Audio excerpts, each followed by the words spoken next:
Hi guys. In my last video, we talked about how you can apply for a skilled worker visa, which was the entire process.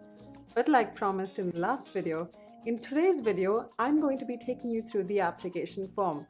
You're probably wondering why you even need to see the application form in the first place. But here's the thing. If you're still contemplating applying for the skilled worker visa, you probably don't have a COS or a certificate of sponsorship. Now, if you don't have your COS number, you can't really start the application yourself. You can't see what the form looks like, and you will not know what is expected of you. You will not know what documents you need, what questions you're going to be asked, what all you need to fill out. And trust me when I say this, it's a really long form. So it's better you have all the information before you start.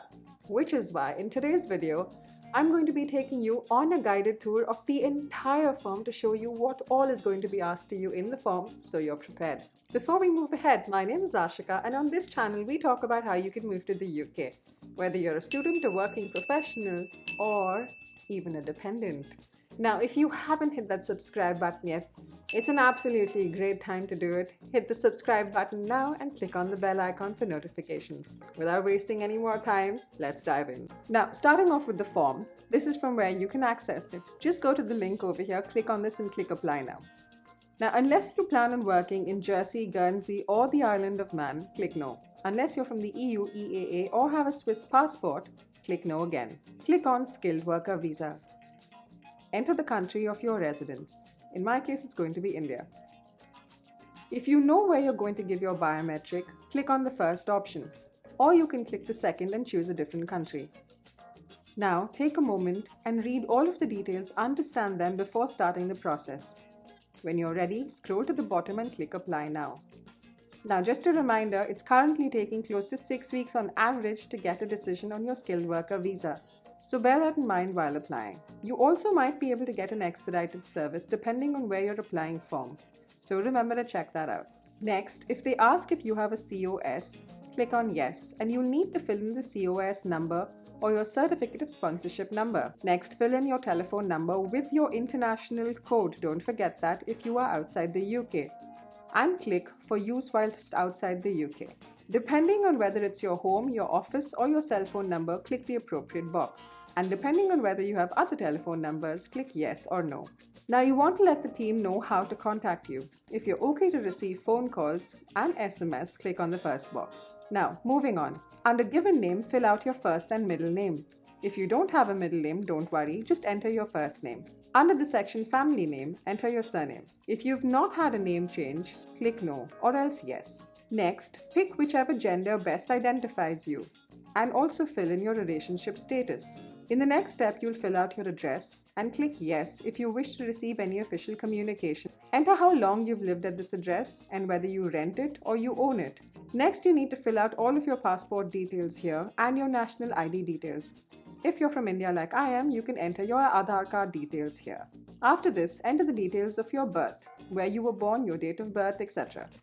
After this, you'll be asked if you've ever had any other nationality. Next, you'll be asked which language you prefer being spoken to regarding your application if the team needs to get in touch. If you prefer English, great. If not, just click on no and write out the language of your preference. Now, if you're applying as a doctor or a nurse or a healthcare professional, you will be asked if you passed an English language assessment. Click yes or no accordingly. If you are not a doctor or a nurse or a healthcare professional, don't be too stressed about this. This information will be mentioned in your COS. When you move ahead, you will be asked about your English language test. Now, assuming you've either passed it or you have qualifications in the past that hold, click yes. Knowledge of English for the skilled worker visa is mandatory, so bear that in mind. You'll also be asked if you have a PhD. Now, I don't have one, so I'm going to click no. If you have a spouse, you will be asked to fill in these details. So fill them all out. And these are not my husband's real details, but it's alright. Now, after this, you need to fill out your parents' details, and you need to fill it out for both of your parents. Next, you need to fill out whether you have any family in the UK. Now, if you don't have family in the UK, don't be too stressed. It doesn't affect you much. We didn't have any family in the UK when we applied. After this, you need to respond to whether you know where you'll be staying when you move to the UK. It doesn't have to be a house, it can be a hotel. Now, if you haven't figured it out yet, it's alright, just say no. You'll also be asked if you plan on staying anywhere else. And if you think you will but you don't know the details, just click on yes and fill out as many details at a high level as you can. Now, this is probably the most painful part: where you've traveled. What you will need to do is list down when you traveled to any of these countries in the past 10 years, and you'll have to share dates. If you aren't 100% sure, I'd suggest you do some digging, check the visa stamps in your passports, or what you can do is check any of your emails and look for your flight details, and you will get at least a date that's close to the actual date. You need to do this for Australia, Canada, New Zealand, USA, Switzerland, and the EU. This does not include travel to the UK. And it's not over. Next, you need to enter whether you've been to any other countries. Now, after this, it's relatively simple. Enter the details of when you plan on traveling to the UK, details of whether you've been banned for the UK or been deported or entered illegally. You'll also be asked if you have been involved in any criminal or terrorist activities. And for your sake, I hope you've not. After this, check the list to see if you've worked in any of these fields. I haven't, so I'm going to check no. Next, you need to enter your sponsor license number. This will be mentioned on the COS. If your sponsor has agreed to pay your maintenance amount, please click yes, or else you can just click no. Next up, enter your title, which is your job title, and your salary. When asked if you have reviewed the guidance on professions that require an overseas criminal record check, say yes. When asked is your employment in a profession that requires an overseas criminal record check, your answer needs to be depending on your role. If you're not applying for a health and care worker visa, say no. The same is for the next question. If you're not applying to be a midwife or a nurse, say no.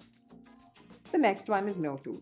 Now, when asked the length of your COS, fill out whatever is mentioned on your COS. If you're applying for some jobs like in defense, you'll need permission from ATAS. Good job, congratulations, you are finally done with section 1.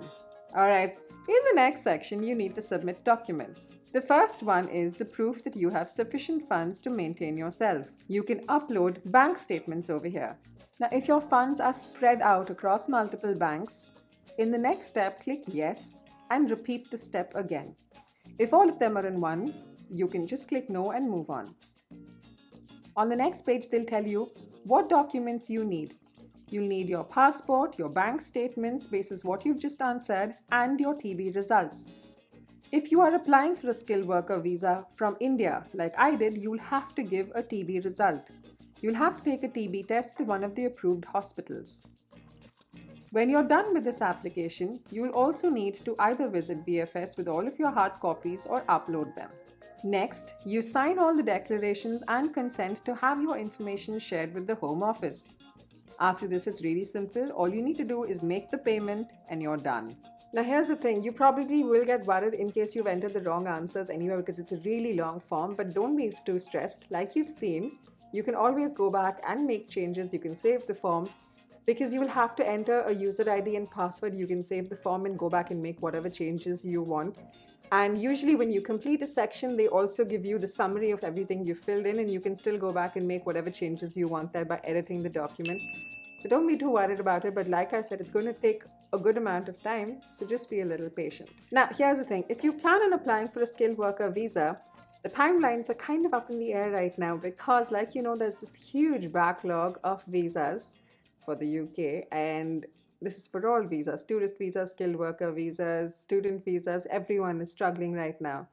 And if you want a realistic idea of how long it's going to take you and what steps you can undertake to make sure that you get your visa faster than it would normally take, because it's normally going to take a bunch of months, all you need to do is watch this video.